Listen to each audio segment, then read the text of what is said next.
Welcome to Theater Therapy, a podcast for movie lovers who treat going to the movie theater like a therapy session. With co-hosts Aly and Ems, we geek out and dive deep into all things movies, including top picks, movie reviews, best soundtracks, our current hyperfixations, and more. Thanks for tuning in. Enjoy today's session. Welcome to Theater Therapy. Today we're getting started. Well, we're doing some reviews today because we went and watched Barbie and Oppenheimer. both of them yesterday. Mm-hmm. Double feature. Did a Oppenheimer double in the showing? morning, Barbie in the evening. A lot of movie content for one day. A lot of popcorn. Oh my gosh, yeah, I felt kind of sick last night. And a lot of soda. A lot of soda. I probably had like 6 sodas yesterday. My sodium intake was like through the roof. Yeah. So we're going to get started with Oppenheimer. Yeah. Okay. My dive initial into thoughts, it was not my typical choice of a movie to go see. And I was a little confused. But really? I told you I You shouldn't didn't have even chugged my last soda. 5 minutes. Let's start over. Okay. Like reset? It's fine. We can just keep going just like here. Okay. So we went to Bobby.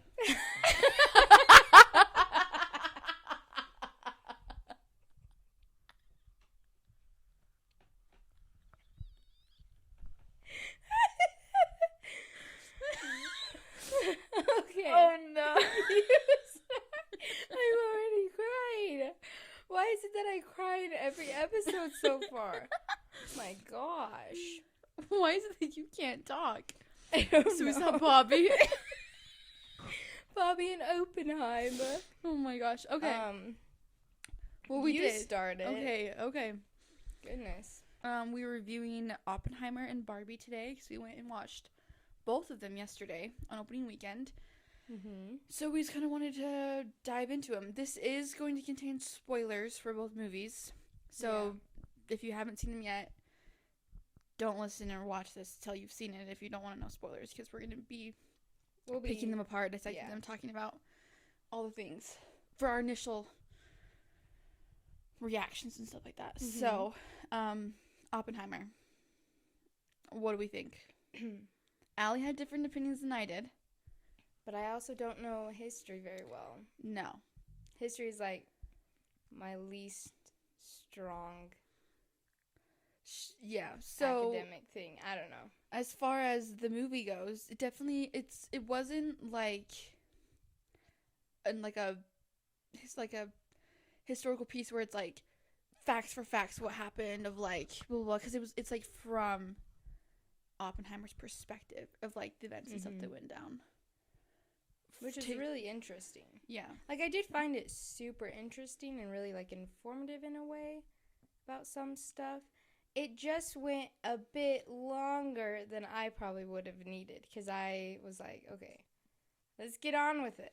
Yeah. I'm here to see a big explosion, and we're 3 hours in, and I haven't seen a big explosion yet. Aly was under the impression that it was going to be like bomb after bomb after bomb. Like I didn't think it was explosion. going to be so many bombs, but at least more than just one.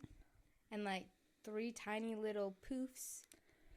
Well, I just, I heard so much about how cool it was that there was no CGI for the explosions and that it was like this really awesome thing. And so I'm thinking, I'm going to see some cool freaking explosions. But I didn't. I mean, I saw one. I think But I just your thought there'd be perception of the actual events that actually happened were a little skewed. Yeah. Because like Oppenheimer, he was the father of the atomic bomb, but he did all the research and all the stuff that led up to the Trinity test, and then from then on, he was basically done at that point. Right, they kind of cut him out after that. That's why you only really get to see the one explosion, because the Trinity test was like, and you just saw, his the moment test, was like one his, test. yeah. Which I didn't realize that it was like they made it and then went and dropped them. Like right afterwards. I didn't realize it was so soon after. So I think that's part of why I was confused there wasn't more, because I thought there'd be more like tests ran. Mm-mm. And like It was like they you were would fighting the see clock so much. different- So once they had one that's successful, and they were like, we're gonna use it. yeah. But as far as like the actual movie goes, so I did watch like interviews and all that stuff beforehand, because I was like, I want to like, because I saw the commercial and I was already really excited about it. Yeah, you were really excited from the get-go. I was. The I first remember commercial you when we were at you were like, Avatar. yeah. Back when we went and saw Avatar a ton of times in the beginning of the year, and they played the very first sneak peek. I knew they didn't even have the title card scroll yet, and I go, this is about Oppenheimer. And I'm not even like a history buff, or like I know a lot about it, but like I know who he was. And I was like, as soon as they started showing like the very first trailer where they have like a couple like snippets of like, you know, the bomb stuff, I was like, oh, this is gonna be about Oppenheimer and they talk bombs. It's gonna be so cool. So I've been very excited for like months leading up to it. Yeah, you immediately were like, we're going. And I'm like, yeah. And so right. as the cast has started doing their interviews and all this stuff this last little bit, I was watching a bunch this week leading up to the movie. And because I was like, I want to know like the story behind it because I love that type of stuff. So it was really fascinating, like everything that went into it. I just think it's so cool because like Christopher Nolan, I was telling Aly this, I'm like, Christopher Nolan, the director and stuff, I like a lot of his movies and stuff. The way he like crafts the story. And so it was interesting to see like how the cast and he was talking about the movie when they were in the interviews and all that stuff, like their thought process behind it. So I told her she needs to watch the interviews that I watched. Yeah, I haven't watched a single one. I love watching cast interviews. I will like, and like I watched a bunch of Barbie ones too, but like any cast interviews, I love watching them. I think it's so cool and like fun to like hear what they have to say. Yeah, and see, I rarely watch them. If they pop up on like my feed or something, I might watch a little bit. But like when Spider-Man No Way Home, all the Tom Holland and Zendaya ones, watched all of them. Yeah, no, I love see. them. I'm even a big Marvel fan, and I didn't watch a single one. I love watching the Marvel ones. I love watching. So yeah, I didn't know a ton of stuff. the background and the whole process of even making the movie. Like I didn't know any of that going in. I just was like, it's a movie about the bomb being built. But it was a lot more about the bomb being built than I thought it was gonna be, because I thought it was gonna be more about the blowing up of the bomb, not the bomb being built. Oh. If that makes sense. Like, there was a lot more that went into the building of the bomb than I thought. Well, like I said, we were, like, quite a while into the movie before you even got, like, the first little test poof bomb. Yeah, we were probably 2 hours in before you even saw any type of explosion. Where they any type of explosion, yeah. So that's why I'm like... Well, because it's not just about him making the bomb. It's about everything in his life that led up to him making the bomb. Yeah. And then after. Well, and he's not even the one who, like, made it specific. Like, it was his ideas, and, like, you know, he... Well, he's not an experimentalist, or... Yeah, but he never himself, like, blew something up, you know? Yeah. He just was doing that also surprised the theory me. behind it, yeah. I thought, you know, you would see him in a lab. Do you not know the difference between theoretical physicists and experimental physicists? No, that was all new to me. Never even thought of that before. I'm like... Oh. You're just throwing around mumbo-jumbo words, and I'm just like, I think it's because I like science, but also I've watched Big Bang Theory a lot of times, and Leonard is an experimental physicist, Sheldon is, Leonard's, theoretical. No, wait, I'm getting that backwards, wow. I don't know. Sheldon's theoretical, Leonard's experimental, and so you have, like, the brain of people who are, like, trying to figure out new things, which is like what Oppenheimer is. I just never even.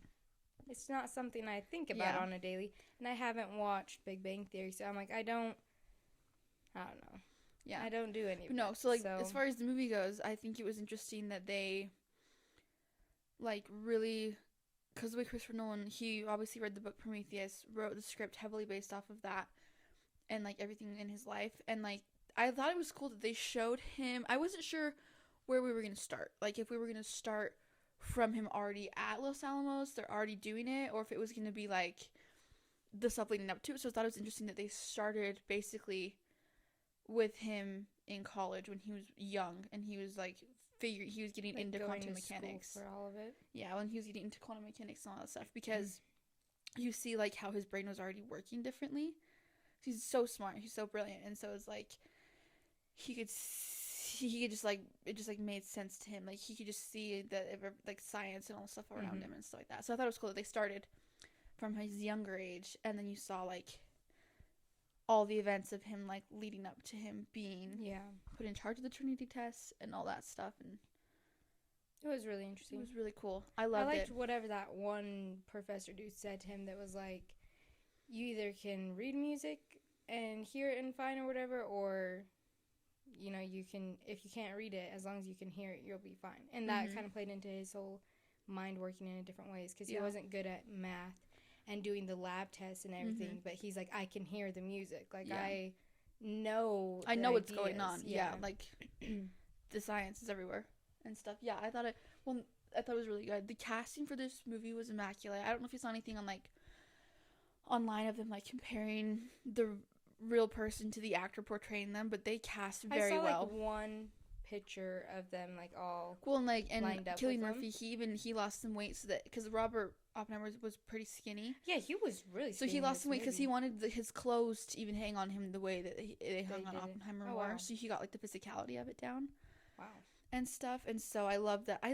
I do think it can be very scary thing to tempt with when you're an actor and you're changing your body for your roles, but I do appreciate when they have like that dedication to the craft where they are like making physical changes to make it more accurate. Especially as far as when you're playing like historical figure, like superhero movies, I get like need to be buffed up, but like when you're portraying a real life person, I do think it's cool when you take the extra like to like look more like them and like have the physicality of them. I think it's really cool.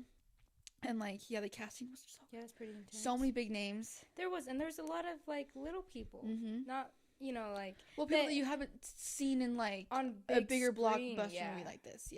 And I had fun picking them all out of the crowd. Like, what's his bucket from White Collar? Yeah, he was on one of the panels that's like questioning RDJ's character.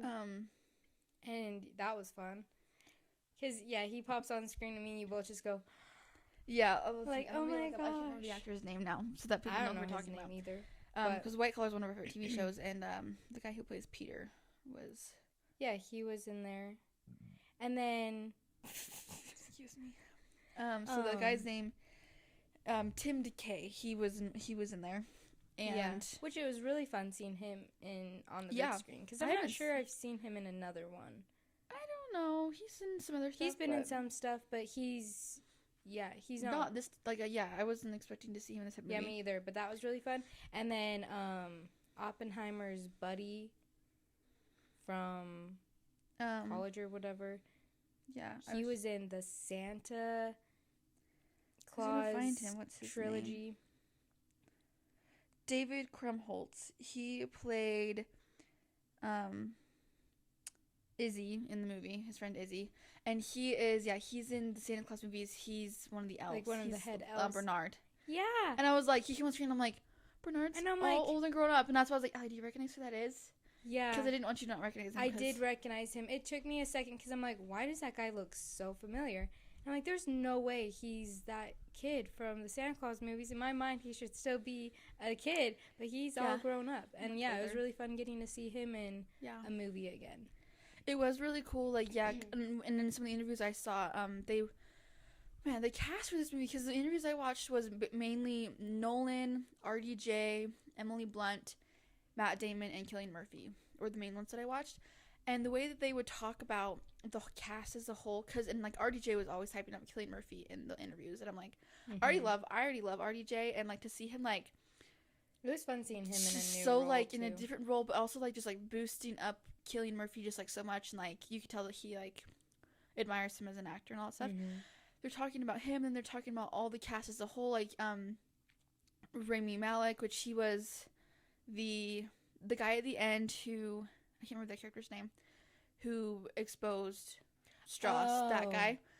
And he's been in something. And so Nolan really was praising him, and like, I can't remember all the other actors' names that they named specifically, but he was like, we had these younger actors come in and just blew us all away, because they're talking about how there's like kind of 3 generations of actors working on the film.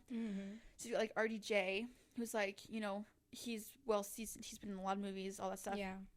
And then you've kind of got the Emily Blunt, Matt Damon, who are a little bit younger, who are like kind of, they're still getting older really and well seasoned. And then you got like Florence Pugh, who's like she's a new up and comer, and like and they're talking about all these young actors, they just came in and they're just amazing, and I'm like, I didn't feel like I was like watching actors. I felt like I was watching. Yeah, they all did really well. Which for me is really important. If I'm watching, especially something that's based off of history, like I was in it. I was like, it definitely was long, so sometimes I was a little. hopefully you can't hear that outside. Somebody's car is very loud.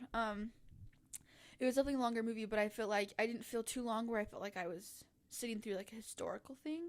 I know you're different from me in this, but it was because they were just you were so in it. And like, and if you watched actual like clips of Oppenheimer versus Cillian Murphy, he really got that look down of his eyes, and like his facial expressions was just really so good. It's I like, gotta go look at all this stuff now. See, this is why I hyperfixate on things. I get into it and I love it because I just think it's so fascinating, because the art of movie making is just so cool to me. I'm just like, oh, I love it. So yeah, the movie itself was just cool. And yeah, I told Aly about the special effects and all that stuff, because Nolan didn't want to use any CGI for the explosion for the Trinity test. So they had... Yeah. Well, and I'm sitting through the whole movie going, did they not use any CGI at all? So any scene that was like, I'm like, how did you make this? How did you make that? Well, yeah, because there's some kind of effects of like... see how they did when it's on zooming in on Oppenheimer's face and he's like thinking about stuff, they would have like the stuff around him vibrating, or they'd have like, like little like light things like you'd be like an atomic, like an atoms like shooting around or whatever. Yeah, so I'm like, is that not CGI? Or I'm sure that's CGI, Aly. They probably, or if they did that, some of that stuff, they probably had like lights and all that stuff for the effects. I didn't see anything about what they used for that. Yeah. I say take it with a grain of salt, the fact that they didn't use CGI. I'm not saying they didn't use 100%, because most movies you have to have some CGI for some things. I guess. But because as far as the Trinity test goes, Nolan didn't want that to just be CGI, because he wanted to get, he likes to do practical stuff in all of his movies, and so that's why he had them. That's a pretty intense thing to do practically, though.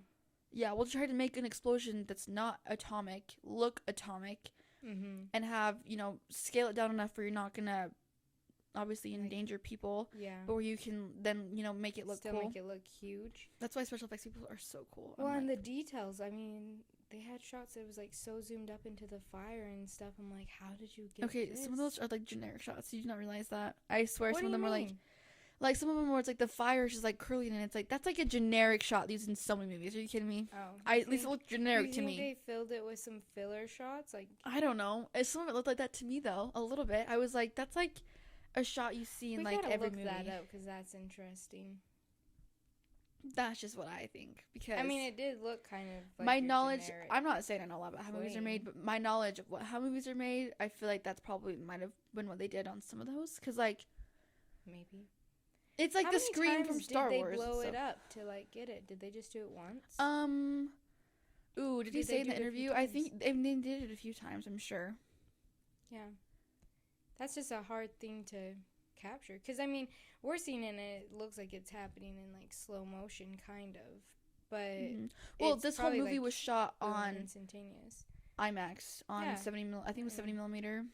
For the huge ones. I saw a video on TikTok of somebody unboxing the roll of film to put it in a movie theater, and they're like, the comments were like, wait, you're telling me this is just like on a USB nowadays? And it's like, no, if it's filmed on 70 millimeter film, you have giant rolls of film, like the film strips. Yeah. And people were like, the comments, I'm like, you people are so uncultured. You don't know these things. So intense. Yeah.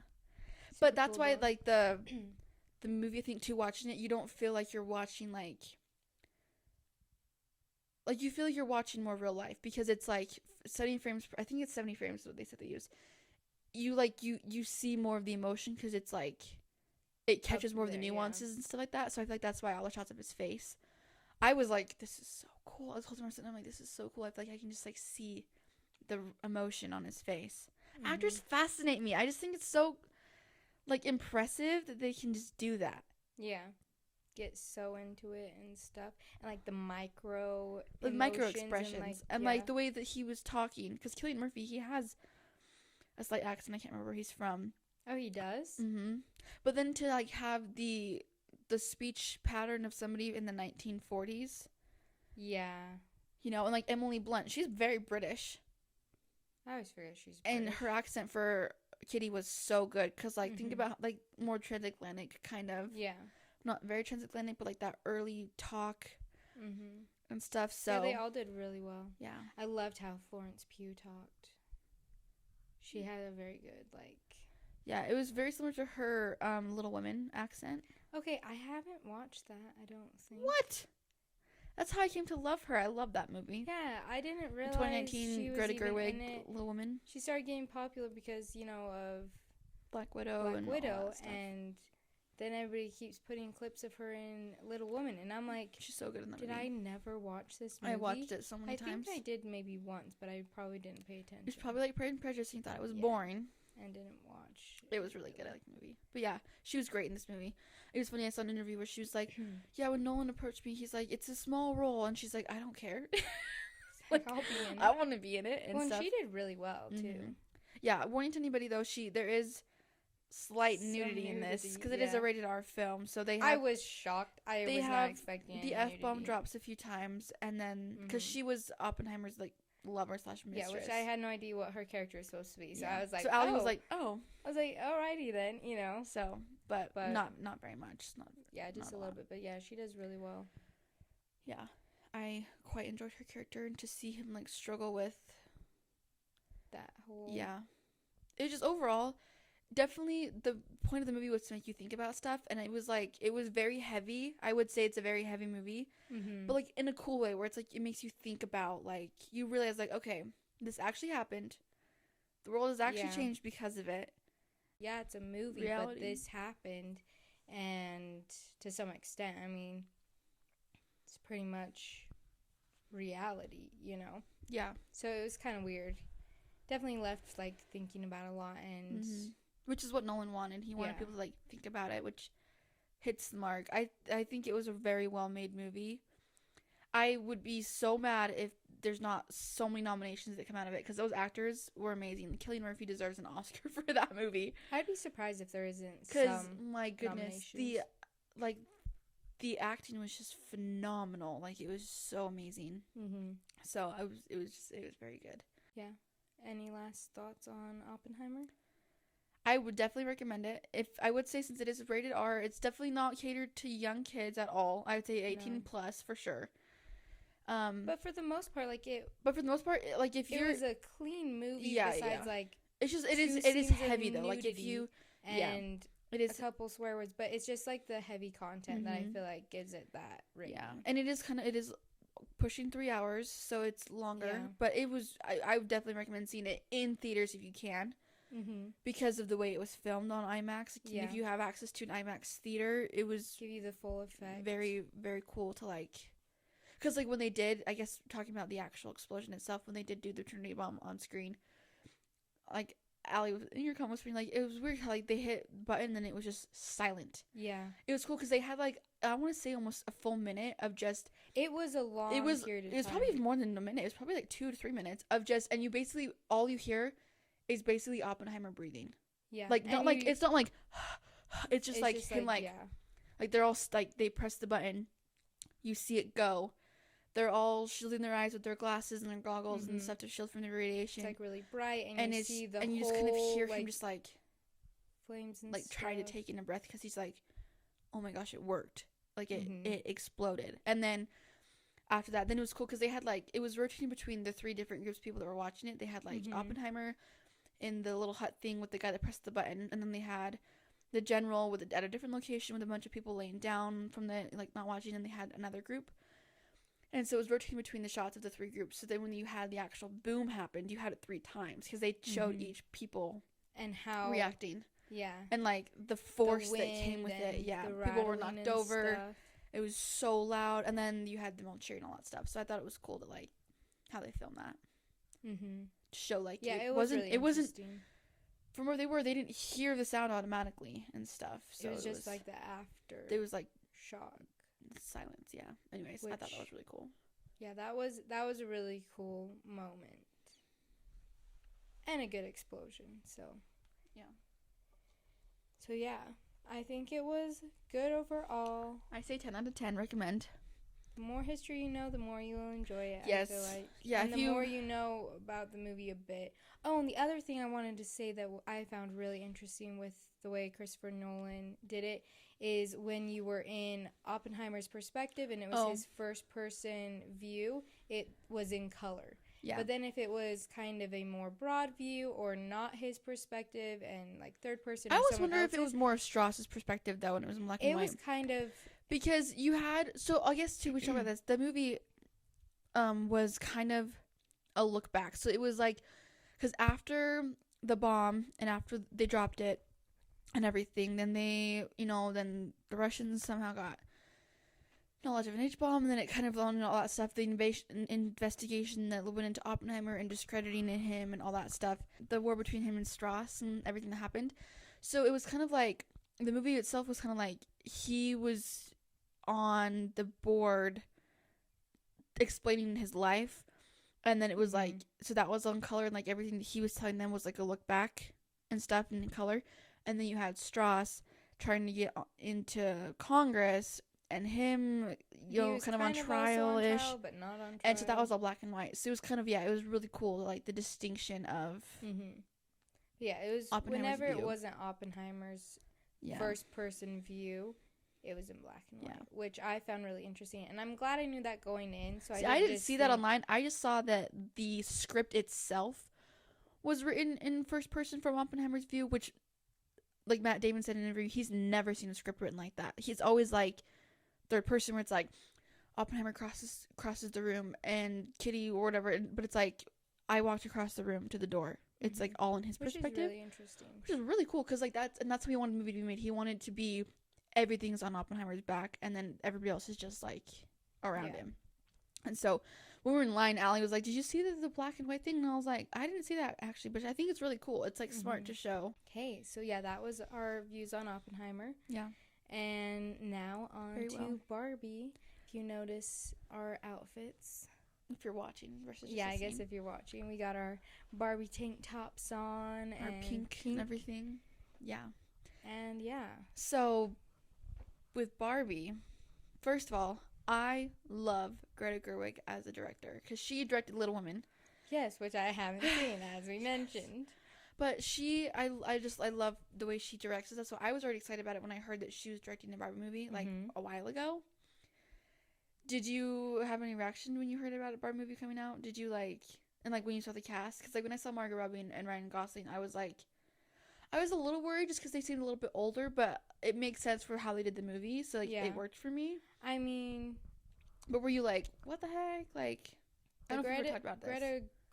How do you say Greta Gerwig. Greta Gerwig. That didn't hold anything for me because I had no idea who she was. And now I'm like, okay, cool. Yeah, she seems like a really cool director and stuff. And now I'm really excited for her Narnia project she's got coming out with like Netflix, I think it is. Yeah, so, but yeah, again, I'm not the best at like actors, directors, their names, their life stories, and I don't keep up with that as much, but I do love I just totally lost the names of the actors. Margot Robbie and Ryan Gosling. Yes, Margot Robbie. Love Margot Robbie. Love Ryan Gosling. So I was like, all right, okay, they're both attractive people. I was a bit concerned with Ryan Gosling just because of the pictures that started coming out, and he's like bleach blonde, super tan, and he just looked a bit like out there, and I'm like, yeah, but in the movie, actually, I loved his hair.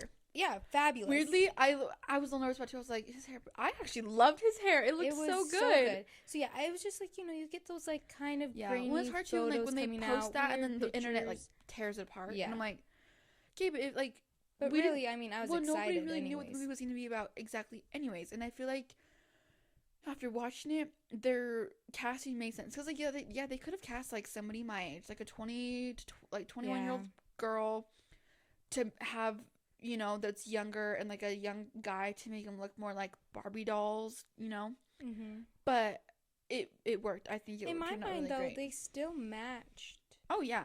Barbie and Ken. Oh yeah. And if I think about like my favorite Ken doll growing up, he didn't look like a 20-year-old. I feel like he was more like 30 looking in my mind. Like now, I think because people the last few years, the Barbie stuff has been younger looking. Oh, has it? The newer animated stuff, she looks younger. She's like more in high school and like early college versus being like a career woman. Yeah. like how In our we grew up more. generation, it was different. And so I think that's why the newer people were like, she looks so old. It's like, no, Barbie was never young. She was always a career woman. She was like... Yeah, because I never really thought, oh, Ryan Gosling and her are so old. I just was like, what are they doing with Ryan Gosling's hair? You know, like, that was my only concern. Mm-hmm.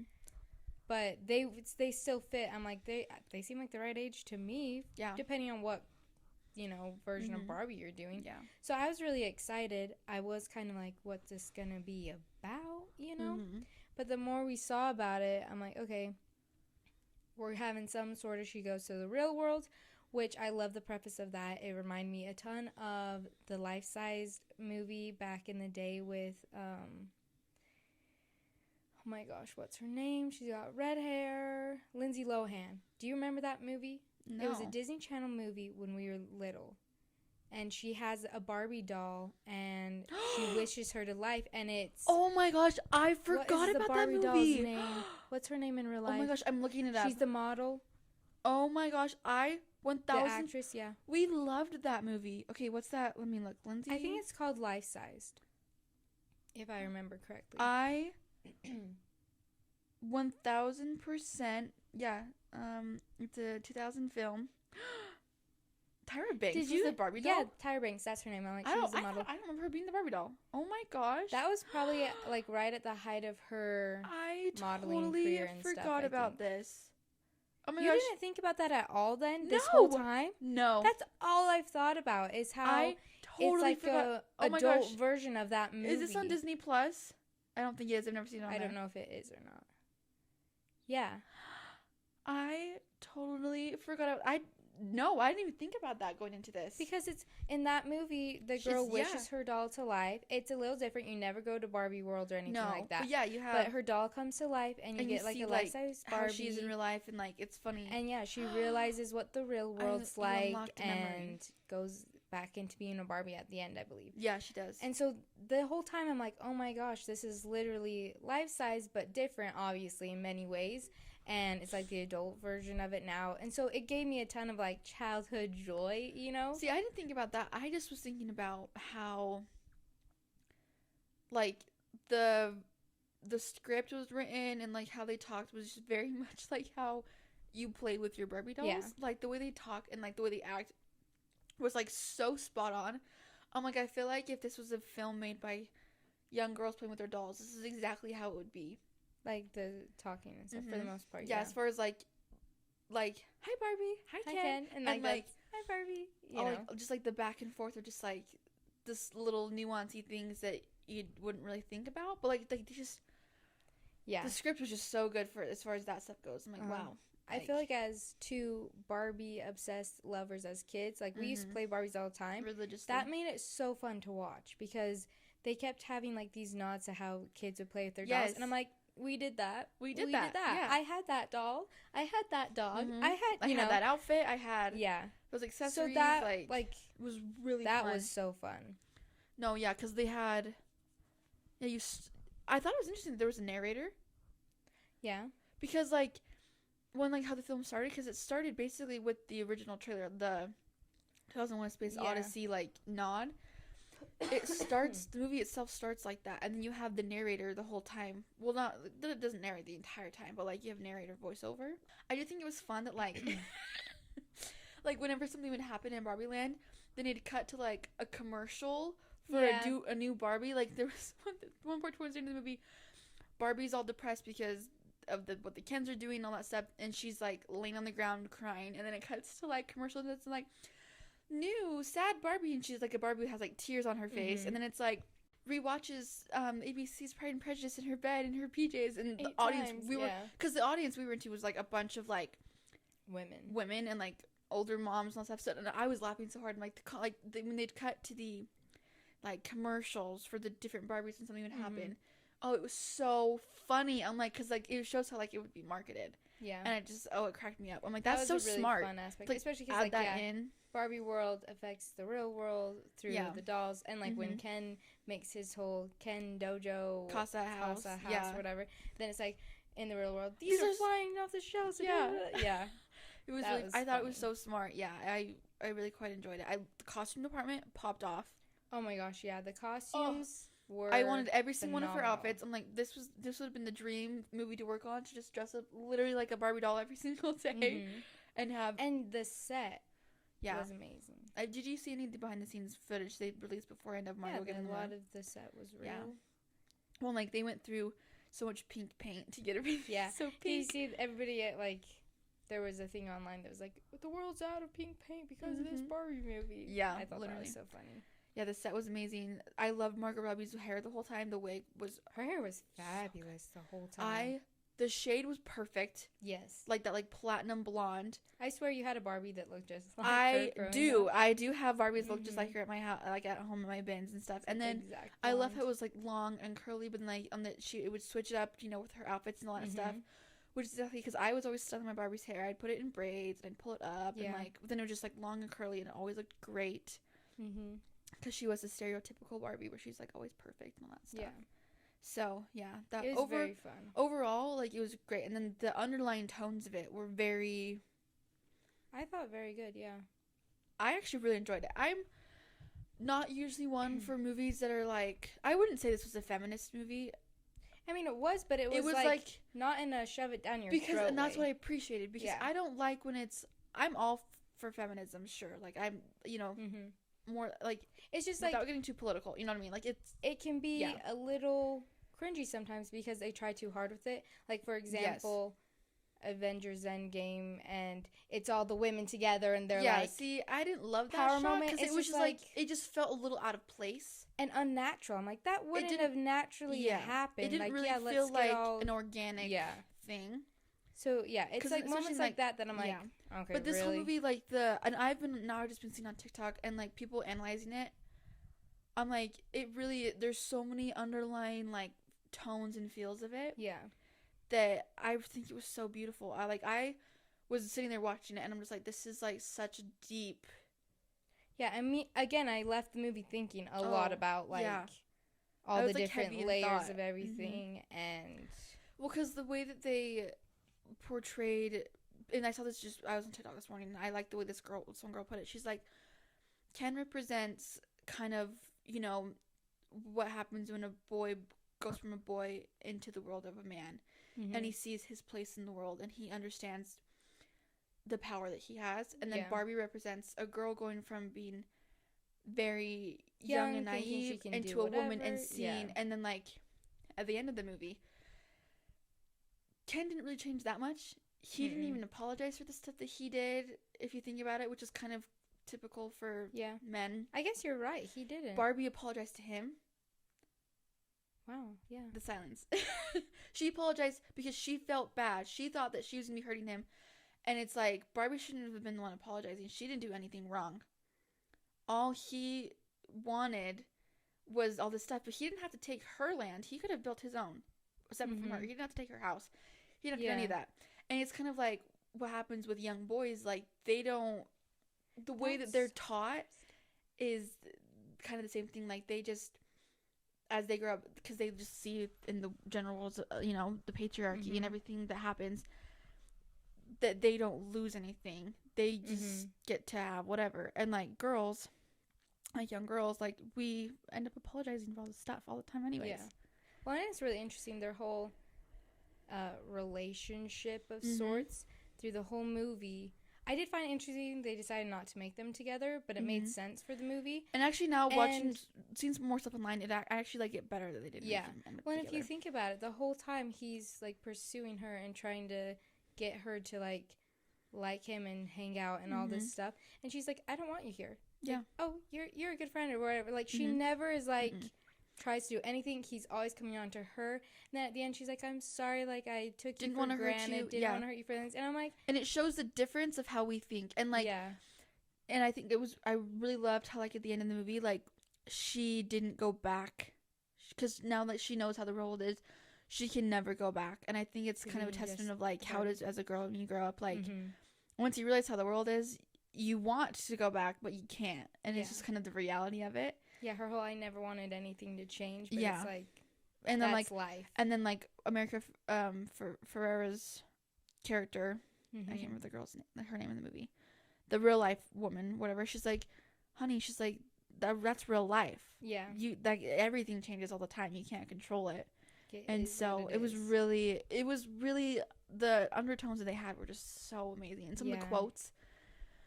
The quotes, were really good. Like I just saw some TikToks and like the end scene. I did shed a few tears. Oh, Billie Eilish's song that she wrote. Yeah.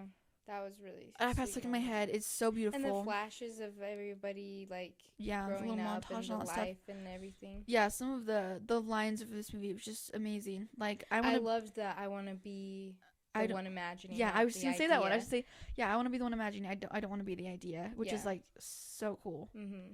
And the humans only have one ending, but ideas live on forever or whatever like that. That was another cool one. Yeah. So. And then like the we mothers stand still so our daughters can look back and see how far they've come. That almost got me. Now I'm going to cry. It was so sweet. But yeah. Yeah, I really think it was such a beautiful movie. I honestly kind of want to go watch it again. I think we should. Because I feel like I would even get more of it now. And like it was very funny. It had a lot of comedy. And I feel like they threw in a lot of things that were nostalgic for people that played with Barbie dolls. But it did have a lot of But then also it had like, I saw a girl, she's like, I feel like I left that theater like understanding my mom more and missing my childhood. I'm like, yeah, I can feel that. Same. Made me very nostalgic for like, because when you're thinking about it, like, because Aly and I, we were Barbie lovers and Barbie players growing up. We had bins and bins. We still have our dolls. Yep. Like we were still in a generation where we weren't iPad kids. We had all the movies. We had the dolls. We played imagination so strong. Yeah. And so watching it, I was like, I just missed, like, when you're a young girl, you are so naive to everything that, like, playing with dolls is so innocent. You're just enjoying yourself. You're just imagining whatever you want to do. Yeah. And so, but then, I feel like as you get older, and then it becomes, like, a thing that, like, oh, you play with dolls? No, you need to be doing this. And then the boys, you know what I mean? Like, nothing changes for them. Yeah. And so it really makes you think. And it was so cool. And I love how, like, she decides not to stay. Like, she decides to go into the real world knowing how it would end, what it would mean. Yeah. That was a very fun thing. I really loved it. Definitely I can see it becoming a new, like, nostalgic comfort movie for sure. Because it just had all of the things that makes a good movie, you know? Well, the cast was amazing. Good cast, great costumes. Set dressings, costumes, and, like, just the scale of it was really great, too, because, like, nothing felt shorted. Yeah.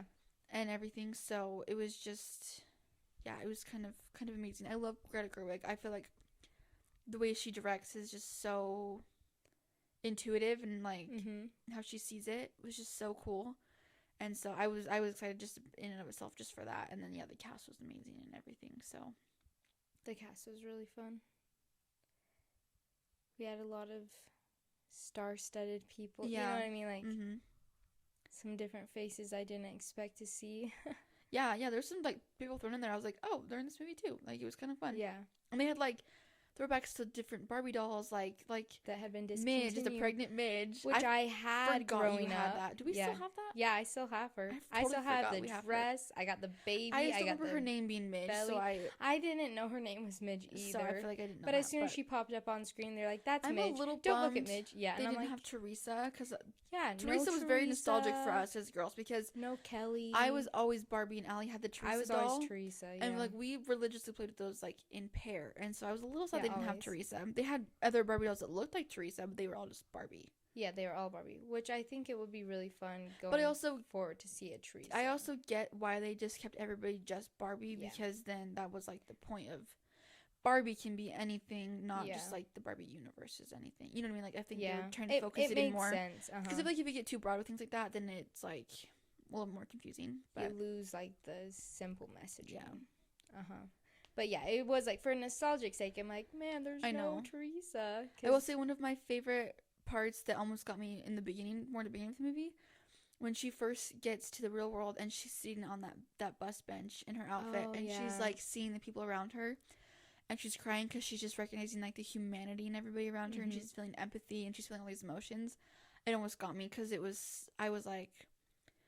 me realize, I'm like, yeah, like if you stop for a minute and you don't think about yourself and you like look at the people around you, you can recognize like the humanity in others and all that stuff more, which is like a cool like grounding moment. I feel like that like grounded the movie partway through, because you were kind of almost halfway through the movie. Yeah. And I feel like that's good to like keep it grounded in the same message the whole time and stuff. So it was really so beautiful. It was really good. It's It was just all really around, good. I yeah, can see why phenomenal. it's doing really great in the box office already. It's just like, I think it's gonna be definitely like one of the movies of the year. Yeah. People are already talking about its possible nominations and stuff. Yeah. Oh yeah, definitely. I think it'll get some nominations for sure. Yeah, I would not be surprised. And that opens up Mattel potentially to doing a whole cinematic universe, but who knows? It was just amazing. It was really fun, and it was really fun because like the theater was just full of. Yeah, we were all dressed up. Everybody was wearing pink. up. Well, but it wasn't like young girls. It was like probably like 16 up. For the most part. Like it was a bunch of like moms and their daughters, and they were all dressed up, and they were all the moms were like laughing at the jokes and getting it, and it was like so like it was a very fun crowd to watch. The monologue at the end that America Ferrera's character gives of like you have to be this but not this and this and not this, it was like dead silent. Yeah, because I think we're all just kind of like sitting there, like at least for me, I was like, when you put it in words, I know, I'm like, yeah, when you put it that way, yikes. And I'm not, as far as like feminism goes, whatever, like in like women empowerment, I'm not usually one to complain about certain things, because I'm just like sometimes it's not worth it. I'm just like, whatever, like I fight my own battles and stuff like that. But like, the world is the way it is, and so when you have someone who puts it so plainly and like right there in front of your face, like, you can't deny it. It's like oh, this is what happened. This is just what happens, and it was so like impactful. Yeah, I got like a sick feeling in my stomach during that part. I'm like, oh. Well, like the fact that immediately once Barbie enters the real world, she gets catcalled, and Ben gets admired and respected. I was like, that was a very strong point, like, and I was like, this kind of makes me sick. I'm like, because that's literally the way men look at her and her outfit versus the way they look at Ken. Well, and Ken was all like, oh, and I don't feel any threatening or nothing to that, and she's like, I'm getting threatened feeling, whatever she says. And I'm like, it's like, I loved how they cut through the BS. Like the lines were very like cut and dry, which I appreciated, because I'm like, there's no beat around the bush. Yeah. And stuff, and like how he felt empowered. He was like, wow, I love the world because men rule the world and blah blah blah and all that stuff. Yeah. But I do think I saw something online too. I love going on TikTok after movies come out, I will say, because I love seeing what people have to say about it and how they break things down. So I really appreciate when people like will do little things. I'm like, wow, I didn't think about it like that. I saw this one, and it was like, it was interesting how they did Ken, because they were he wasn't really the villain, but in a way they showed him was the way like how it is for men, right, and like young boys, because in the hyper feminine world of Barbie Land, think about how the Kens were treated. They weren't sexualized. They weren't put into servitude of like, they were just there. The Barbies just had them there. They would say hi to them. They would say, how's it going if they didn't, like, but they didn't need them for anything. They had all the jobs. Barbies were the construction workers. They had all the stuff. They were just there. They were just companions, okay? And then he goes to the real world and he sees where it's very different. And when he comes back, the changes that they make, immediately the girls are giving them drinks and helping them with everything. They are like serving them all this stuff, and so it's very different of like a hyper feminine world and a hyper masculine world, right? And the difference that it makes. And then like the speech that Ken gives at the end of like, well, I just thought the patriarchy was all about horses, and when I realized it wasn't that, I didn't want to do that anymore. And it's like, well, if you think about, a lot of men are probably like that, where they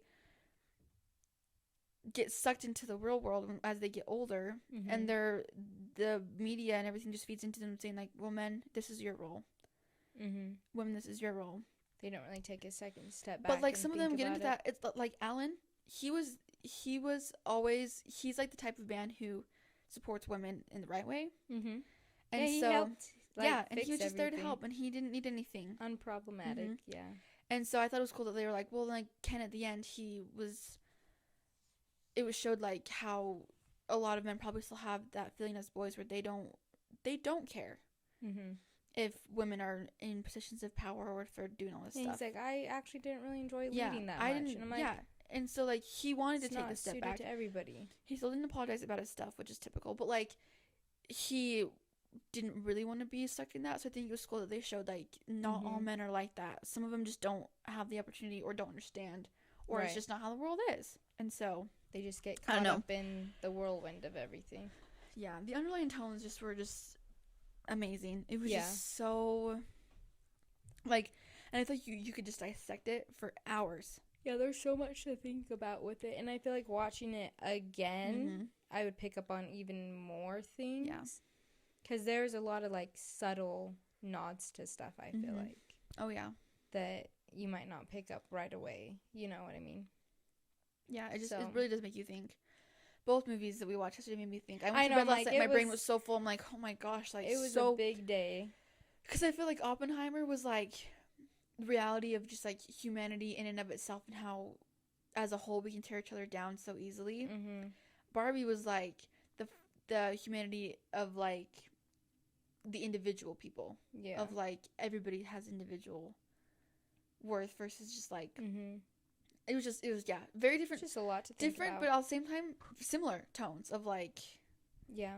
Very real world problems versus just, and, like, the reality of how the world works. Yeah, but honestly, I love movies like that, though. I like them when they make you think about stuff versus just being surface level. Yeah. Shallow. Because sometimes you need a refresher. You need, like, a reminder that, like, okay, this is the way the world works. This is what it is. What can we do to make it better? And, like, you know, I don't know. I just think it's so cool. Very intense. Yeah, it was a lot of intense thoughts yesterday. Yeah. Because, we started the day with Oppenheimer, ended it with Barbie. Just a lot to unpack all together and to think about with both. But both were very good, very eye-opening movies, I feel like. I'd go to both of them again, 100%. I would go to Barbie again. Oppenheimer is just so long. Yeah. And, I think I would go again if I did more research into it and such. I think then it would be fun. I did think for Oppenheimer, you enjoy it more if you know more about the history that happened. Like, because since I knew more about it, I was very much like, this is so cool. Yeah, and I'm just, like, trying to keep up the whole time, being like, okay, so this is when that happened, this is when this happened. Yeah. Is that how that really happened? You know, like... Yeah, I definitely recommend both of them if you can go to them in theaters. Experience all the better, them. Yeah. Because it makes the experience too, especially for movies like Oppenheimer. You need to be in the theater. That one, because it feels like you're just there. It was really fun too because I hadn't been to the theater since April, and so I was having the time of my life. I'm like, I feel like I'm back at home. Yeah, so nice. It was lovely. But yeah, any last comments about either of them? I did with Barbie really like how they tied it into the history of the actual making of Barbie. Oh yeah, that was really cool. And when I kept seeing, like, leading up to it, everybody's been talking about the history of Barbie and the creation of Barbie. See, honestly, created Barbie. I didn't know that much about the creator of Barbie. I didn't never really looked into it before. Yeah. But because, I mean, for all the premieres and stuff, Margot Robbie was dressing as a lot of Barbies. And so people were tying her to, like, which one she was referencing. Yeah, I did think that was really came out and stuff. People were breaking down some of her outfits in the movies and referencing her to her. And so at the beginning of the movie, she's in the very first Barbie outfit. And she's... The swimsuit. Her hair is even, the black stripes. And that was how the very first Barbie looked. And so, beforehand I saw some videos about the creation of Barbie and how the creator saw her daughter, like, you know, she only had baby dolls to play with, and as she got a bit older, she was growing less and less interested in them or something, and started playing with a little, like, cardboard cutout of a, like, an older woman, you know, and she had, like, a couple little cardboard outfits that you could, like, stick on her or something. Yeah. And she was like, man, you should have a 3D... We had some of those toys. ...version. I know, like, I mean, it literally looked like it was little just... Velcro things, like, it sticks on there. Yeah, I mean, but this is, like, a different version. Older, same idea. And so she wanted, a 3D thing for her daughter to play with. And it just snowballed from there, right? So I thought that was really cool. Well, and they didn't think that the toy was going to sell. Anyways, we had some baby dolls, but we never really played, like... We did play house a little bit.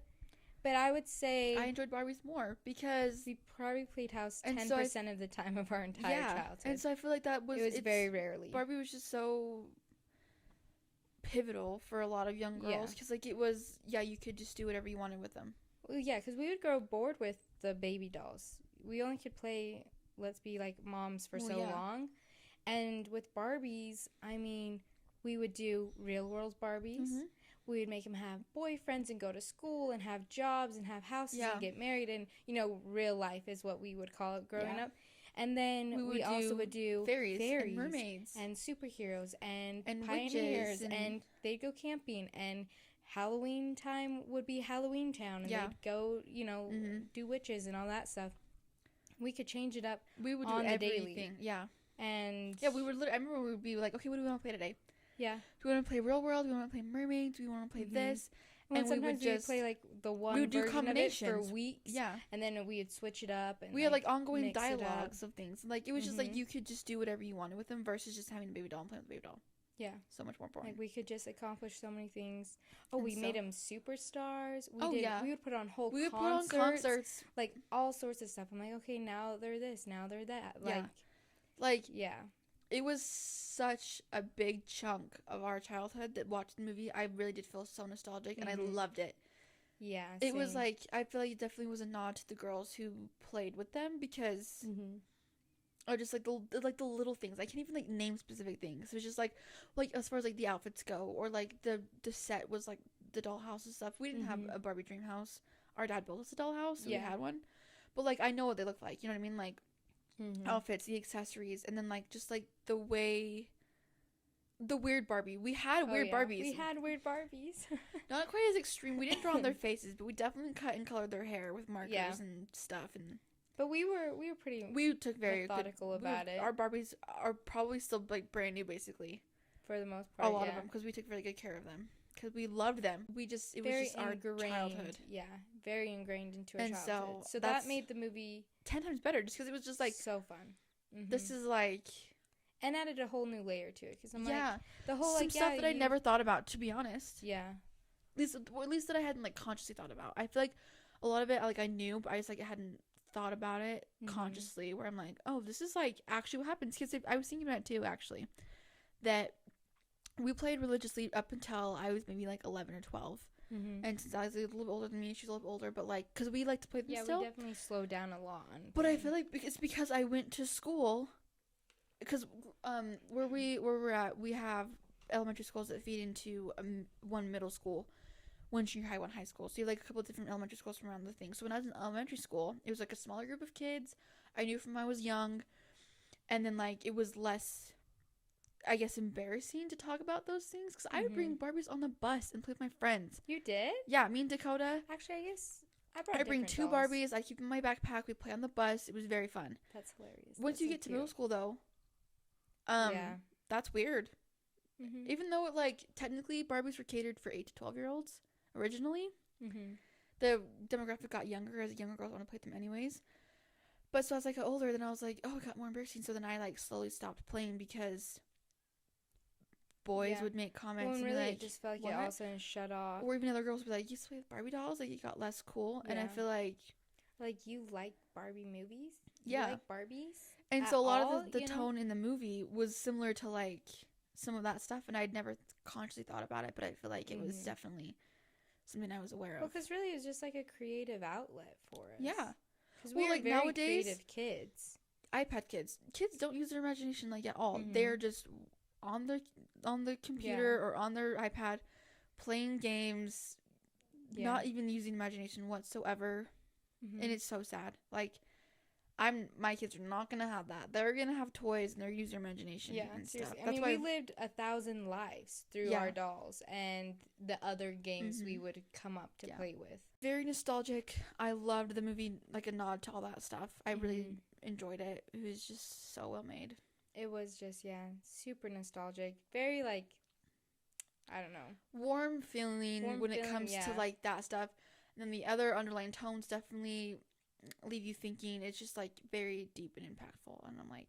Yeah, just well-rounded, very fun all around. I could talk about... if I had Greta Gerwig in front of me, I'm like, let's just talk about it.